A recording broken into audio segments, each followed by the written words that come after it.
நம்மளால கூட முடியல அப்படின்னும் பொழுது அதுல ரொம்ப இந்த இடத்துல பாரம்பரியம் தான் வெளிப்படுதே ஒழிய தேவனை மகிமைப்படுத்துகிற காரியம் இல்லை. அந்த 2 மணி நேரம் தான் நம்ம தேவனை ஆராதிக்கிறோமே ஒழிய மற்ற நாட்கள் நம்ம வீட்டுல ஜெபசத்தை கேட்கிறதா? கர்த்தர் நம்ம வீட்டுல போட்டு அடைச்சு வச்சிருக்கிறாருன்னா முதல்ல உன் வீடு தேவன் தங்குகிற ஆலயமா மாறணும் அப்படின்ற ஒரு காரியத்துக்காக தான் 24 மணி நேரமும் பரலோகத்திலே தேவனுடைய தூதர்கள் அவரை ஆராதித்துக் கொண்டிருக்கிறார்கள். அவரை ஆராதிக்கவே, அவருடைய துதியை சொல்லவே கர்த்தர் உங்களையும் என்னையும்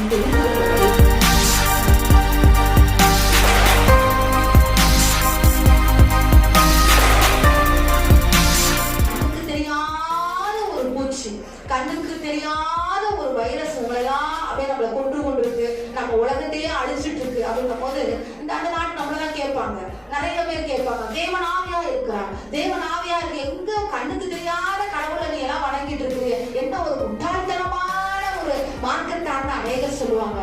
ஆனா இன்னைக்கு அதை நம்பாதவங்க கண்ணுக்கு தெரியாத இந்த கொள்ளை நோயை நம்பிட்டு இருக்கோம். பயப்படும், தும்முனா வந்துருமோ, காற்றுல வருதோ, கண்ணுல வருதோ, மூச்சுட்டா வந்துருமோ அப்படின்னு பயந்துருச்சுருக்கோம். இன்னைக்கு இது சாட்சி. இது நீங்க ஆண்டவர் சொன்ன சங்கீதம் 91ல உன் கால் தடுமாறாதபடிக்கு நான் உன்னை தூதர்களை கொண்டு காப்பேன், கால் கூட உன் பாதம் கூட கள்ளி விடாதபடிக்கு நான் உன்னை காப்பேன்னு சொன்னாரு. எத்தனை பேர் நம்ம தூதர்களை பார்த்திருக்கோம். ஆனாலும் கர்த்தர் என்ன செஞ்சிருக்காரு? ஒவ்வொரு நாளும் நம்மளை கடுக்கி விடாதபடிக்கு பாதுகாத்திருக்கோம்.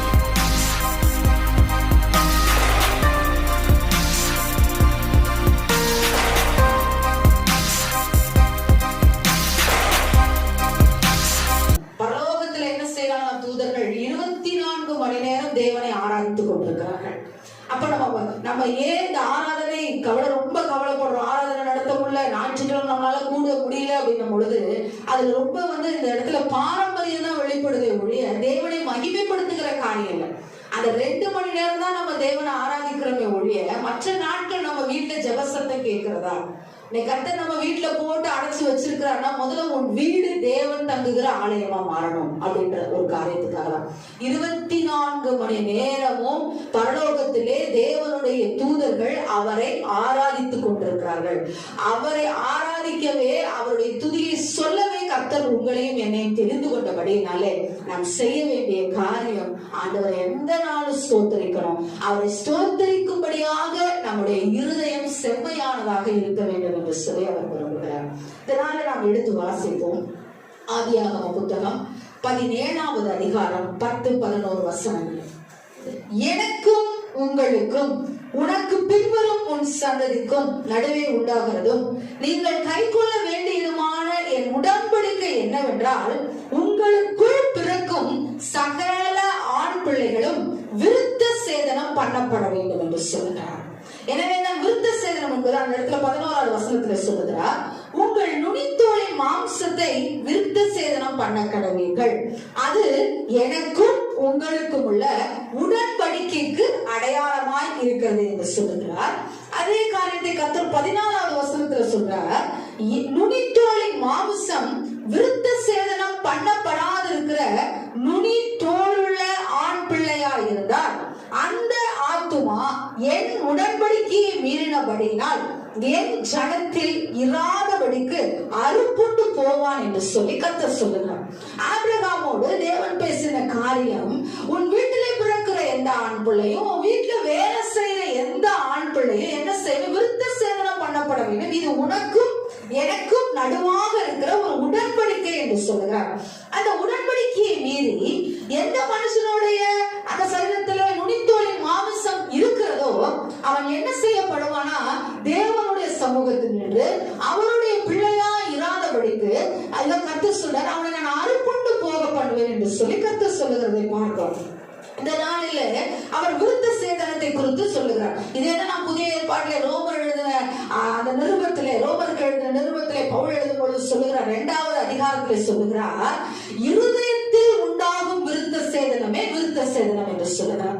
பழைய ஏற்பாட்டு நாட்களிலே கர்த்தர் அதிகமான காரியங்களை ஜனங்களுக்கு சொல்லுகிற பொழுது அவர்கள் இருந்தாலும் கூட தங்கள் பிடரியை கடினப்படுத்தி ஆண்டவருக்கு கீழ்ப்படியாத காரணத்தினால் அநேக வாதைகள், அநேக உபத்திரவங்கள் வழியாக அவர்களை சிக்ஷித்து கர்த்தர் திருத்துகிறதை நாம் இந்த வழியில பார்க்கிறோம்.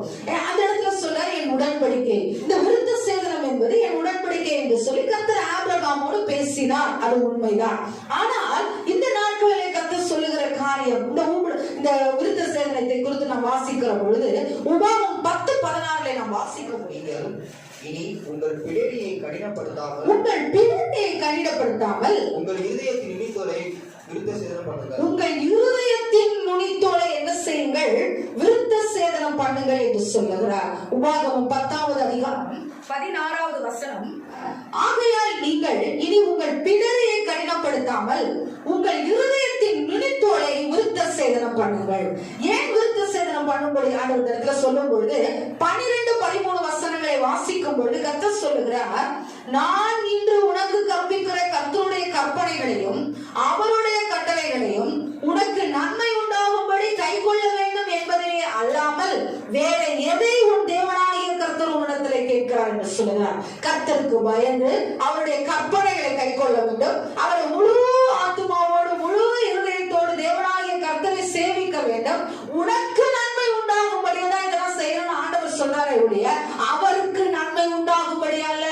அவர் கல்லுகளிலே கூட ஆபிரகாமுக்கு பிள்ளைகளை உருவாக்க என்னால் முடியும் என்று சொல்லி புதிய ஏற்பாட்டில் அவர் சொல்லுகிறதை பார்க்கிறோம். அதனால இந்த இடத்துல வசனம் நமக்கு தெளிவாய் சொல்லுகிறது, எனக்கு நன்மை உண்டாகும்படியாக, உனக்கு நன்மை உண்டாகும்படியாக நீ கை கொள்ள வேண்டும் என்பதை அல்லாமல் வேற எண்ணத்தை கர்த்தர் உன்னிடத்தில் எதிர்பார்க்கிறார். எனவே தான் இந்த இடத்துல அவர் சொல்லுகிறார், எனவே நீ பிடரியை கடினப்படுத்தாதபடிக்கு. எதற்காக?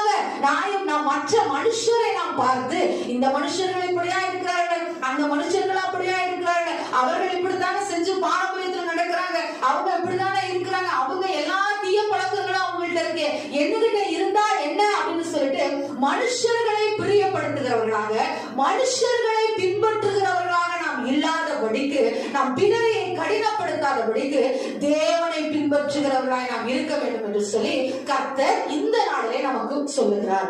விருத்த சேதனம் என்பது இது ஆண்டவர் சொல்றார், விருத்த சேதனம் பண்ணப்படாத எந்த ஆத்துமாவும் ஜனத்தில் இராதபடிக்கு அறுப்புண்டு போகும், என் ஜனம் அல்ல என்று சொல்லுகிறார். அப்போ இருதயத்திலே நாம் விருத்த சேதனம் பண்ணப்பட வேண்டும். பழைய ஏற்பாட்டு காரியங்கள் அல்ல. கர்த்தர் அதே பழைய ஏற்பாட்டு புத்தகத்திலே உபாகம் 10 சொல்லப்பட்டிருக்கிறதை பார்க்கிறோம். உன் பிடரியை கடினப்படுத்தாதபடிக்கு உன் இருதயத்தை நீ என்ன செய்? விருத்த சேதனம் பண்ணு. எதற்காக? உனக்கு நன்மை உண்டாகும்படியாக, உனக்கு நன்மை வரும்படியாக நீ இருதயத்தை விருத்த சேதனம் பண்ண வேண்டும் என்று சொல்லி 30:6 தெளிவாய் சொல்லுகிறார், உன் தேவனாகிய கர்த்தரில் நீ உன் முழு இருதயத்தோடும் உன் முழு ஆத்துமாவோடும் அன்பு கூர்ந்து நீ பிழைக்கும்படி உன் தேவனாகிய கர்த்தர் உன் இருதயத்தையும் உன் சந்ததியாரின் இருதயத்தையும் விருத்த சேதனம் பண்ணி இந்த சாபங்களை எல்லாம் உன் சத்துருக்கள் மேலும் உன்னை பகைக்கிறவர்கள், உன்னை துன்பப்படுத்துகிற உன் பகைஞர் மேலும் சுமர பண்ணுவார். நீயோ மனம் திரும்பி கர்த்தரின் வார்த்தைக்கு செவி கொடுக்க வேண்டும் என்று சொல்லுகிறார். கர்த்தர் சொல்லுகிறார், நீயும் உன் சந்ததியாரும் எனக்கு விருத்த சேதனம் பண்ணி என் கற்பனைகளை கை கொள்ளுகிற பொழுது நான் உன்மேல் வரப்பண்ணின சாபத்தை எல்லாம் உன் சத்துருக்கள் மீது நான் வரப்பண்ணுவேன் என்று சொல்லி கர்த்தரின் இடத்திலே சொல்லப்படுகிறதை பார்க்கிறோம்.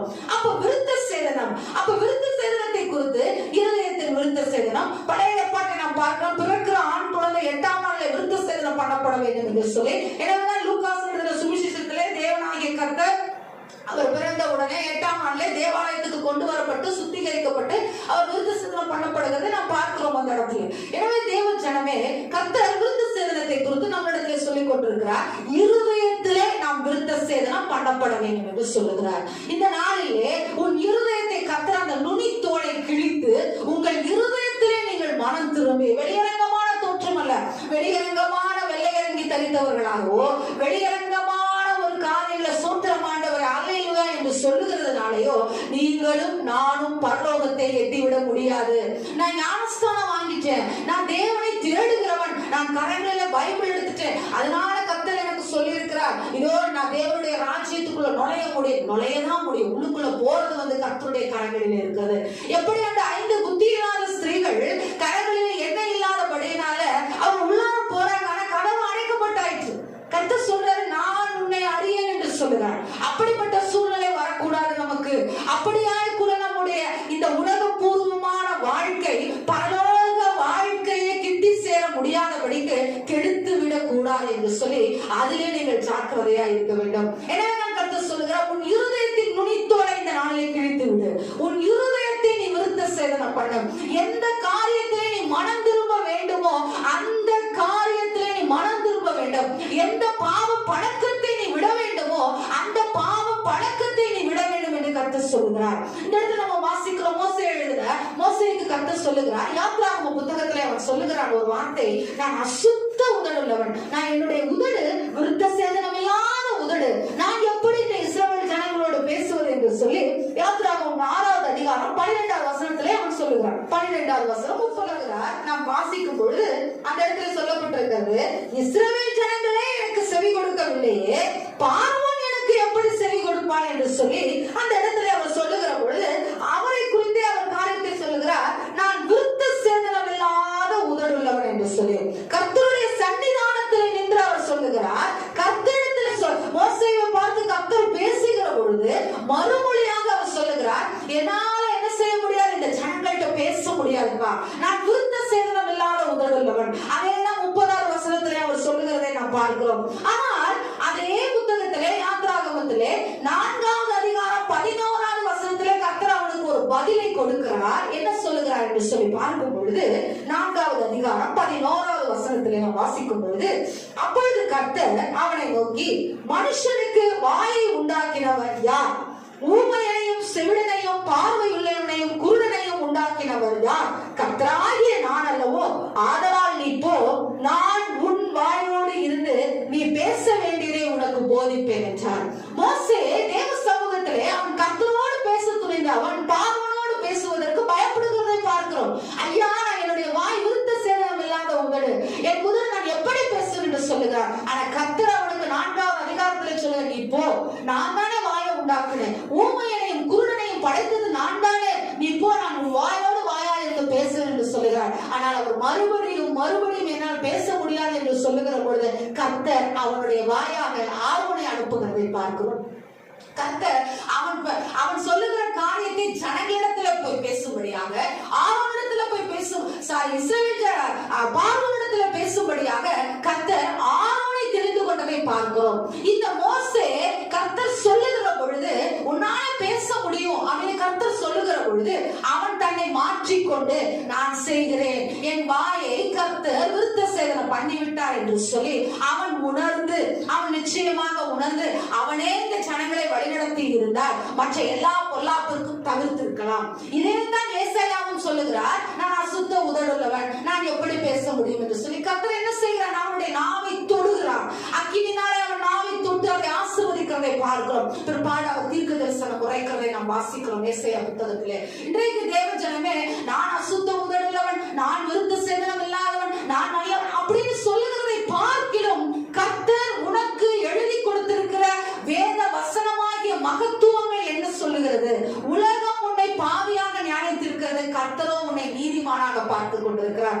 உயிர் தெழுந்ததனுடைய வல்லமை, அவர் உயிர் தெழாவிட்டால் நீயும் நானும் நியாயப்பிரமாண சட்டத்தின்படியாக பாவிகள் தான். அவர் உயிர் தெழுந்தது நிமித்தமாக நாம் பாவத்திலிருந்து விடுதலையாக்கப்பட்ட இந்த நாளிலே நீதிமானாய் மாற்றப்பட்டிருக்கிறோம். அவர் 99 ஆடுகளை குறித்து கவலைப்படுகிறதில்லை. மனம் திரும்பாத அந்த ஒரு ஆடு, தவறான வழியில போய் கொண்டிருக்கிற ஒரு ஆடு மனம் திரும்ப வேண்டும் என்று சொல்லுகிறார் கர்த்தர் நாளை விரும்புகிறார். எனவே தேவஜனமே, மோசேயை போல நான் அசுத்த உதடுள்ளவன் என்று சொல்லக்கூடாது.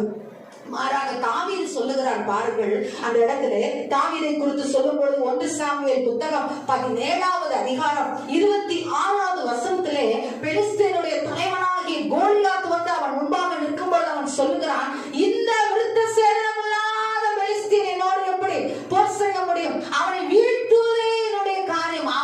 அவனால் அவன் எவ்வளவு பெரிய பலவானா இருந்தாலும், அவன் எவ்வளவு பெரிய ஆளா இருந்தாலும், பராக்கிரமசாலியா இருந்தாலும், விருத்த சேதனம் இல்லாதபடியினால் என்னுடைய தேவனுடைய உடன்படிக்கை அவனிடத்துல இல்லாதபடி சொல்லுகிறான், இவனால் என்னை ஜெயிக்க முடியாது என்று சொல்லி.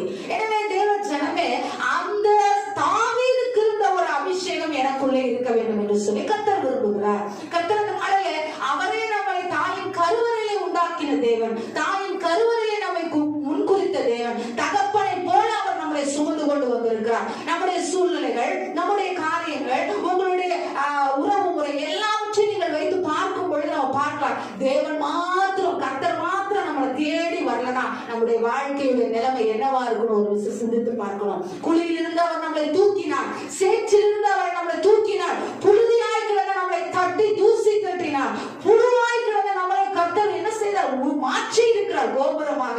எனவே தேவ ஜனமே, விருத்த சேதனம் எனப்படுவது இருதயத்தை கிழித்து மனம் திரும்புதல். கர்த்தர் உன்னை பார்க்கிற பொழுது ஒரு மனம் திரும்பின ஒரு நீதிமானாக பார்க்கிறார். நீயும் அது போலவே நடந்து கொள்ள வேண்டும். இன்றைக்கு இந்த மாமிசத்தை நுனித்தோட விருத்த சேதனம் பண்ணப்படும் பொழுது 30 நாட்கள் 40 நாட்கள் 16 நாட்கள் அவர்கள் என்ன செய்வார்கள், வீட்டுக்குள்ளே இருந்து அவர்கள் என்ன செய்வார்கள், அந்த காரியத்தை என்ன செய்வாங்க. இன்றைக்கும் இஸ்ரவேல் ஜனங்கள் இந்த விருத்த சேதனத்தை செய்து கொண்டிருக்கிறார்கள். உன் இருதயமாகிய விருத்த சேதனம், உன் இருதயம் விருத்த சேதனம் பண்ணப்படுகிறது உங்களுக்கும் கர்த்தருக்கும் மட்டும்தான் தெரியும், வேற யாருக்கும் தெரியாது. அது எப்படி? மனம் திரும்ப வேண்டும். உன் இருதயத்துல இன்னும் எதெல்லாம் மாற்றம் இல்லாமல் இருக்கிறதோ, இன்னும் எந்தெந்த பாவத்தை நாம் தொடர்ந்து கொண்டு இருக்கிறோமோ, அந்த பாவ கட்டிலிருந்து நாம் இந்த நாளிலே விடுதலை அடைய வேண்டும் என்று தேவன் விரும்புகிறார். நான் மனம் திரும்ப, என் இருதயம் கிழிக்கப்பட வேண்டும், என் இருதயத்தின் நுனித்தோல் விருத்த சேதனம் பண்ணப்பட வேண்டும் என்று சொல்லி அநேக ஊழியக்காரரை பார்க்காதீங்க, அநேக சுவிசேஷகர்களை பார்க்காது, அநேக வேதத்தினுடைய ரகசியங்களை கற்றுக் கொடுக்கிறார்கள் என்று சொல்லி அந்நிய போதனைகளை நாம் அடைப்புண்டு தெரிய வேண்டாம். கர்த்தரை முன்வைத்து, அவர் எழுதி கொடுத்த வேத புத்தகத்தை முன்வைத்து, இதோ ஸ்தோத்திரம், நீ ஓட வேண்டும் என்று சொல்லி விரும்புகிறார். இன்றைக்கு நாம் பார்க்கிற உலகத்திலே பெரிய சாம்பவான்களா இருக்கிற எத்தனையோ ஊழியக்காரர்கள் மரணத்திற்கும் திருமணத்திற்கும் பாரம்பரியத்தை அனுசரிக்கிறதை நாம் பார்த்துக் கொண்டிருக்கிறோம். நீ அவர்களை பின்பற்றாதே, நீ அவர்களை பின்பற்றாதே, தேவனை பின்பற்று. அவர் சொல்லுகிறார், புதிய ஏற்பாடு, உங்கள் பாரம்பரியத்தினாலே தேவனுடைய கற்பனை அவமாக்குறீர்கள் என்று சொல்லி. மற்ற மார்க்கத்தான் தேவனை தேடி வருகிற பொழுது அவன் எல்லா பாரம்பரியங்களை விட்டு வர வேண்டும். ஆனால் நாம இன்னைக்கு எப்படி செய்து கொண்டிருக்கிறோம், நம்முடைய பாரம்பரியத்தை விட்டு வருகிறது கிடையாது. அப்படிப்பட்ட ஊழியக்காரர்களை பார்க்காதே. பிரசங்கத்தை வைத்து நீ இதோ ஸ்தோத்திரம், நூதனமான பிரசங்கத்தை வைத்து, நூதனமான ஜபங்களை வைத்து இவர்கள் நல்ல ஊழியக்காரர்கள் என்று சொல்லுவீங்க போல நினைக்க வேண்டாம் என்று சொல்லி இந்த நாள்ல சொல்லுகிறேன். அவருடைய காரியங்களை பாருங்க, திருமண காரியம், மரண காரியத்திற்கு அவர்கள் எதை நோக்கி போகிறார்கள். இன்றைக்கு நீங்களும் சாதாரணமாக நானுமோ அந்த பாரம்பரியத்திலே நாம் இருந்த இடத்திலிருந்து, நான் வந்த மார்க்கத்திலிருந்து, நான் அழைக்கப்பட்ட அதே இடத்திலிருந்து நான் நின்றேன் என்றால் நம்மளை பார்த்து சொல்லுவாங்க, கர்த்தர் உங்களோட கூட இல்லைங்க, நீங்க விக்கிரகத்தை வணங்குறீங்க, விக்கிரகத்தோடு உங்களுக்கு தொடர்பு இருக்குன்னு சொல்லுவாங்க. ஆனால் அவர்கள் செய்யும் பொழுது அது வெளியே தெரியாது. எனவே தேவ ஜனமே, இன்றைக்கு கர்த்தர் நமக்கு சொல்லுகிற காரியம் என்ன தெரியுமா? வேதத்தை, மகத்துவங்களை அவர் நமக்கு எழுதி கொடுத்திருக்கிறார். அதை வாசியுங்கள், அதை நேசிங்க, அதிலேயே நீங்க அதுல மனம் திரும்புங்க. அதனாலதான் மார்க்க சுவிசேஷத்துல 1ஆம் அதிகாரத்துல யோவான் சொல்லுகிறார், நீங்கள் மனம் திரும்பி ஞானஸ்தானத்துக்கு, மனம் திரும்புதலுக்கு ஏற்ற ஞானஸ்தானத்தை எடுங்க. அடுத்து சொல்லுகிறார், நீங்கள் மனம் திரும்பி சுவிசேஷத்தை விசுவாசிங்க. மத்தேயுல சொல்றார், நீங்கள் மனம் திரும்புதலுக்கு ஏற்ற கனிகளை கொடுங்கன்றார். பெத்தானியாவை அவர் பார்க்கிற பொழுது அந்த மரத்தை சபிச்சிட்டார். கர்த்தர் ஏன் சபிச்சார்? அந்த இடத்துல கனி இல்லை. அந்த இடத்துல ஒரு காரியம் சொல்லப்பட்டிருக்கிறது, அத்திப்பழ காலமா இராதபடியால். அந்த சீசன் இல்ல. இப்போ இது நம்மளுக்கு மாம்பழ சீசன், அது மாதிரி அத்திப்பழம் வரத்துக்கு ஒரு சீசன், அந்த சீசன் இல்லை. ஒருவேளை அந்த அத்தி மரமா நீங்களும் நானும் இருந்தா கர்த்தர் வருகிற வேலை நம்மளால கனி கொடுக்க முடியுமா அப்படின்னா எல்லா நேரத்திலும் நம்ம கனி கொடுக்கணும். சூழ்நிலையை பார்த்து, வீட்டு கஷ்டங்களை பார்த்து, உடம்பு சரியில்லைன்னு சொல்லிட்டு நம்ம உட்கார்ந்து இருக்க கூட. எந்த நிலைமையில இருந்து கர்த்தர் உன்னை தூக்கி எடுத்தார் என்பதை நினைத்து பார்த்து ஏற்ற வேலையை நீ கனி கொடுக்கணும். எஜமான் எப்போ வருவான்னு தெரியாது, எப்பவும் அத்தி மரத்துக்கு வந்து கனி கேட்பாருன்னு கர்த்தர் தெரியாது. நாளைக்கு வருவார், நாளைக்கு கனி கொடுத்துக்கலாம் இல்லை, இன்றைக்கு நீ கனி கொடுக்க தொடங்க வேண்டும். நீ மனம் திரும்பினது உண்மை என்றால், நீங்கள் மனம் திரும்பினது உண்மை என்றால் கனி கொடுப்பது நிச்சயம். கனி கொடுக்க வேண்டும் என்று தேவன் விரும்புகிறார். கனி நிறைந்தவர்களாக மற்றவர்களுக்கு ஆசீர்வாதமாக இருக்கும்படிதான் கர்த்தர் உங்களையும் என்னையும் சிருஷ்டித்திருக்கிறார். இந்த நாளிலே இருதயத்தின் நுனித்தோலை நாம் விருத்த சேதனம் பண்ணி தேவனுக்கு முன்பாக நின்று அவருடைய பரலோக ராஜ்யத்தை நம்ம கிட்ட சேரணும். உலகத்துல நீங்க சொல்லலாம், நான் ரட்சிக்கப்பட்டு 10 வருஷம் ஆச்சு, நான் ரட்சிக்கப்பட்டு 20 வருஷம் ஆச்சு. ஆனா ரட்சிப்பினுடைய முடிவு எப்படி தெரியுமா இருக்கணும்? பரலோகமா இருக்கணும். நீங்க போற இடம் பரலோகமா இருக்கும். இங்கிட்டு ஒரு கால், அங்கிட்டு ஒரு கால், அனலும் இல்லாம குளிரும் இல்லாம நீங்க தேவனுடைய ராஜ்யத்தை இழந்து விடாதபடிக்கு, உங்களுக்குள் விதைக்கப்பட்டிருக்கிற அந்த தேவனுடைய சுவிசேஷத்தின்படி வாழாதபடிக்கு உங்களை நீங்களே என்ன செஞ்சு கொள்ளுங்க. இதோ ஸ்தோத்திரம், உலகத்திற்கு ஒப்பு கொடுக்காதபடிக்கு, அநித்தியமான பாவ சந்தோஷங்களுக்கு ஒப்பு கொடுக்காதபடிக்கு, இந்த இறுதி வாழ்க்கை முடிவு பரியந்தம் நான் நிலைத்திருக்கணும் தேவனுடைய சமூகத்துல அப்படின்னு சொல்லிட்டு ஒரு வாஞ்சையோடு வரணும். எனவேதான் அவர் இந்த நாளிலே நான் 3 வசனங்களை மாத்திரம் உங்களுக்கு சொல்லி கொடுத்து விட்டு இந்த இடத்துல நான் கடந்து எடுத்து வாசிப்போம். 1 கொரிந்தியர் 7வது அதிகாரம் 19வது வசனத்தை நாம் வாசிப்போம். விருத்த சேதனம் ஒன்றுமில்லை, விருத்த சேதனம் இல்லாமையும் ஒன்றுமில்லை, தேவனுடைய கற்பனைகளை கை கொள்ளுகிறதே காரியம். உன் நுனித்தோடு விருத்த சேதனம் பண்ணப்பட்டிருந்தா நீங்க தேவனுடைய கற்பனைகளை கை கொள்ளுவீங்க. அதனாலதான் இந்த இடத்துல 1 கொரிந்தியர் 7:19 அவர் அழகாய் சொல்லுகிறார், விருத்த சேதனமும் ஒண்ணு இல்ல, விருத்த சேதனம் இல்லாமையும் ஒண்ணுமில்ல, தேவனுடைய கற்பனைகளை கை கொள்ளுகிறதே காரியம். 20வது வசனத்திலே சொல்லுகிறார், அவனவன் தான் அழைக்கப்பட்ட நிலைமையிலே நிலைத்திருக்க கடவுள். எந்த நிலைமையில கர்த்தர் உன்னை அழைத்திருக்கிறாரோ அந்த நிலைமையிலே நீ நிலைத்திருக்க வேண்டும் என்று கர்த்தர் சொல்லுகிறார். தேவனுடைய கற்பனைகளை கை கொள்வது என்னவா காரியம். எனவேதான் நாம் வாசிக்கிறோம், லூக்காஸ் எழுதின சுவிசேஷத்துல வாசிக்கிறோம், மத்தேயுல வாசிக்கிறோம், மார்க்ல வாசிக்கிறோம். லூக்காஸ் எழுதின சுவிசேஷத்துல மாத்திரம் 8வது அதிகாரம் 20-21 வசனங்களை வாசிக்கிறோம். அப்பொழுது உங்களுடைய தாயாரும் உங்களுடைய சகோதரரும் உங்களை பார்க்க வேண்டும் என்று வெளியே நிற்கிறார்கள் என்று அவருக்கு அறிவித்தார்கள். அதற்காக தேவனுடைய வசனத்தை கேட்டு அதன்படி செய்கிறவர்களே எனது தாயும் சகோதரமா இருக்கிறார்கள். இந்த இடத்துல அவர் சொல்றாரு, உங்க தாயாரும் உங்க சகோதரரும் உங்களை பார்க்கிறதுக்கு வெளியே நிக்கிறாங்க அப்படின்னு சொல்றாரு. அதுக்கு அவர் சொல்றாரு, தேவனுடைய வசனத்தை கேட்டு அதன்படி செய்கிறவர்களே எனக்கு தாயும் சகோதரன். இதே நம்ம மத்தேயுல பார்க்கும் பொழுது, மார்க்ல பார்க்கும் பொழுது அவர் சொல்ற, மார்க்ல சுவிசேஷத்துல பார்க்கும் பொழுது அவர் சொல்லுகிறார், பிதாவின் சித்தத்தை செய்கிறவனே எனக்கு தாயும் எனக்கு சகோதரனுமா இருக்கிறார் என்று சொல்றார். அப்ப பிதாவின் சித்தம் என்ன? தேவனுடைய வசனத்தை கேட்டு அதன்படி செய்கிறதே பிதாவின் சித்தம். மத்தேயுல நீங்க வாசிச்சு சுவிசேஷத்துல வாசிச்சு பார்த்தாலும், மார்க்ல சுவிசேஷத்துல வாசிச்சு பார்த்தாலும் அவர் சொல்றாங்க, உங்க தாயாரும் உங்க சகோதரன் வெளியே நிக்கிறாங்கன்னு சொல்லும்போது அவர் சொல்ற, எனக்கு யார் தாயார், எனக்கு யார் சகோதரன்? என்னுடைய பிதாவினுடைய சித்தத்தின்படி செய்கிறவனே எனக்கு தாயும் சகோதரனும் சொல்ற. பிதாவின் சித்தம் என்ன? தேவனுடைய வசனத்தை கேட்டு அதன்படி நடக்கிறதே பிதாவின் சித்தம்.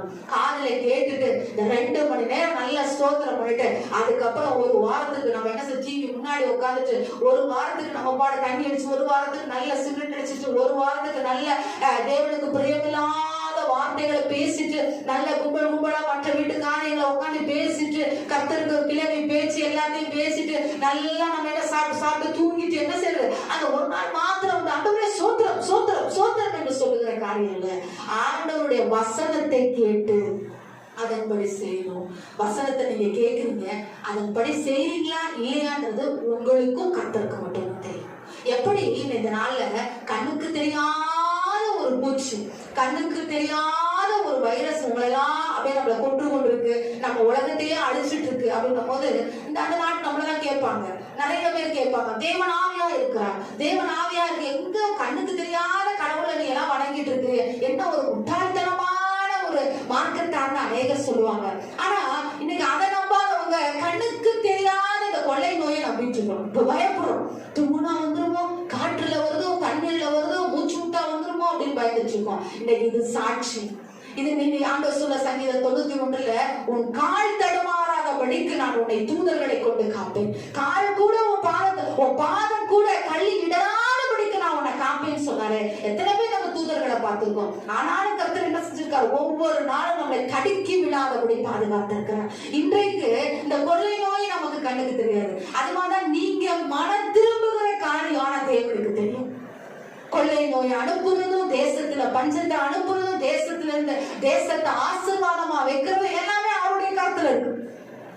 ஒருவனை உயர்த்துகிறதும் ஒருவனை மேன்மைப்படுத்துகிறதும் அவருடைய கரத்தினாலே ஆகும். அப்ப இந்த கொள்ளை நோயை அவருடைய கண்ட்ரோலுக்குள்ள கொண்டு வந்து அதை அடிச்சு போட்டு தேசத்துக்கு சமாதானத்தை கொடுக்கிறது எல்லாமே தேவனுடைய காரியம். இன்னைக்கு நீங்க மனம் திரும்புவது அவர் பார்வைக்கு வெளிச்சமா இருக்கு. இன்னைக்கு நான் வசனத்தை சொல்றோம், கர்த்தருடைய வார்த்தையை உங்கள்கிட்ட சொல்றோம், நீங்க அவருடைய கற்பனைகளை கேட்டு அதை கை கொள்றதுன்றது வெளியே பார்ப்போம். சிஸ்டர் நான் என்ன செஞ்சுட்டேன் சிஸ்டர், நான் ஜெபம் பண்றேன் சிஸ்டர், 2 மணி நேரம் ஜெபம் பண்றேன், 4 மணி நேரம் வேதம் வாசிக்கிறேன், நல்லா ஆண்டவருக்கு பிரியமா நடக்கிறேன். ஆனா உன் இருதயம் கிழிக்கப்படாமல், உன் இருதயத்திலே மாற்றம் இல்லாமல் தேவனுடைய வசனத்தை நீ கை கொள்றியா, அவருடைய வார்த்தையை கேட்கிறீங்களான்றது அவருக்கும் உங்களுக்கு மட்டும்தான் தெரியும். எனவே அவர் சொல்லுகிறார், அந்த ரங்கத்தில் பார்க்கிற பிதா வெளியரங்கமாய் இருக்கும். எனவே 2வது காரியமா அவர் சொன்னார் பாருங்க. அடுத்து வாசிப்போம், கலாத்தியர்ல வாசிப்போம். கலாத்தியர் 5வது அதிகாரம் 6வது வசனம்.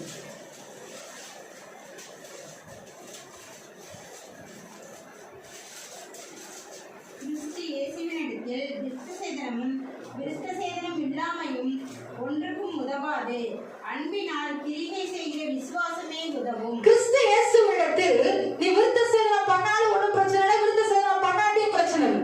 புதிய ஏற்பாட்டில் நம்ம பார்க்கிறோம், பேதுரு போய் என்ன செய்யறாரு, விருத்த சேதனம் இல்லாமலோட போஜனம் பண்ணிட்டாருன்னு சொல்லிட்டு அவர்கள் மேல குற்றம் சாட்டுகிறாங்க. அப்போஸ்தலர் 11வது அதிகாரம் 3வது வசனத்துல வாசிக்கிறோம், விருத்த சேதனம் இல்லாதவங்க நீ போய் போஜனம் பண்றீங்களே, அவங்கள்ட்ட போய் நீங்க பேசுறீங்களேன்னு சொல்லிட்டு மற்ற சீஷர்கள் பேதுருவை கடிந்து கொள்ளுகிறதை பார்க்கிறோம். இன்னைக்கு ஆண்டவர் சொல்றாரு, பழைய உடன்படிக்கையில உன் இருதயத்தை கிழித்து கர்த்தர் அடுத்து சொல்ற காரியம், அன்பினால் கிரியை செய்கிற விசுவாசமே உதவும்.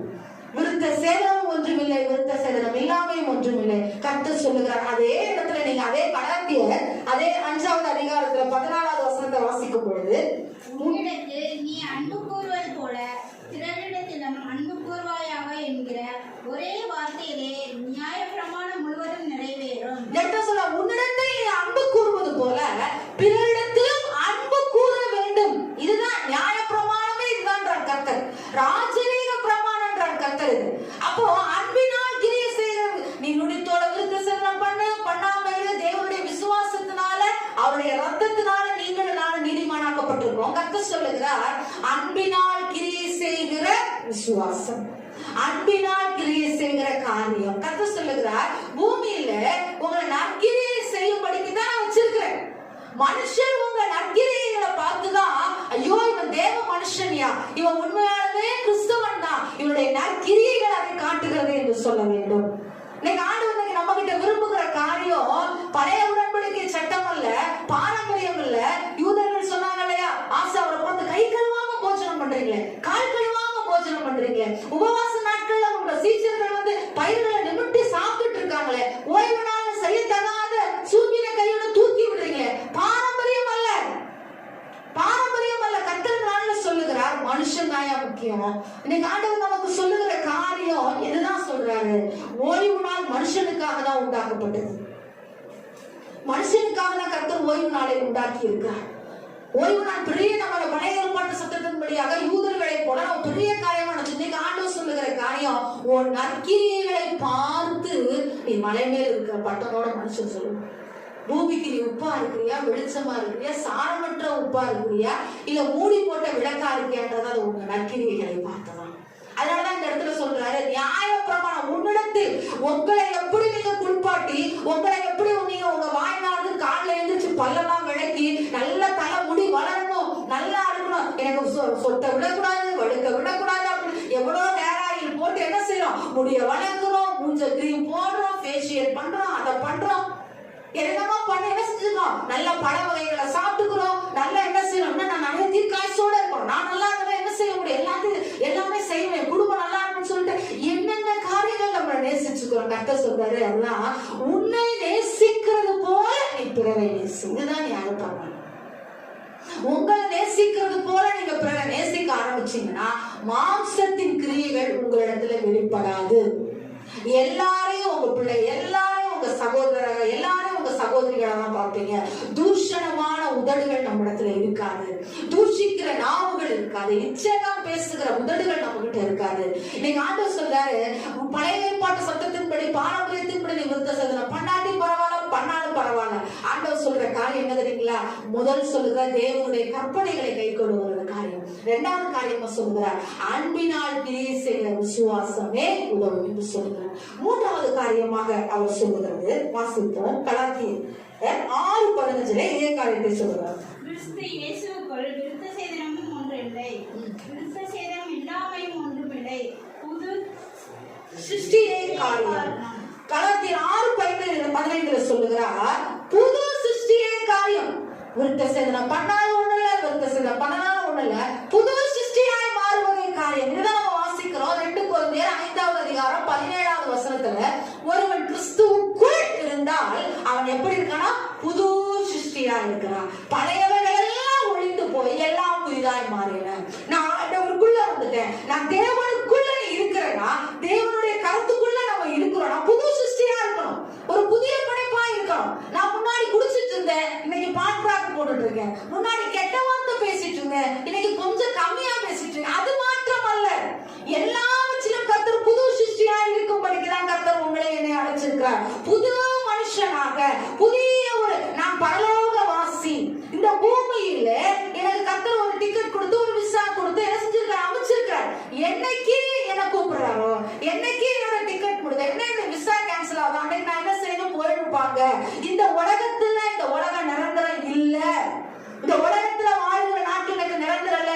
என்னுடைய வீடு பரலோகத்துல இருக்கிறது என்று சொல்லி நீங்க வாழ ஆரம்பிச்சீங்கன்னா புது சிருஷ்டியா மாறிடுவீங்க.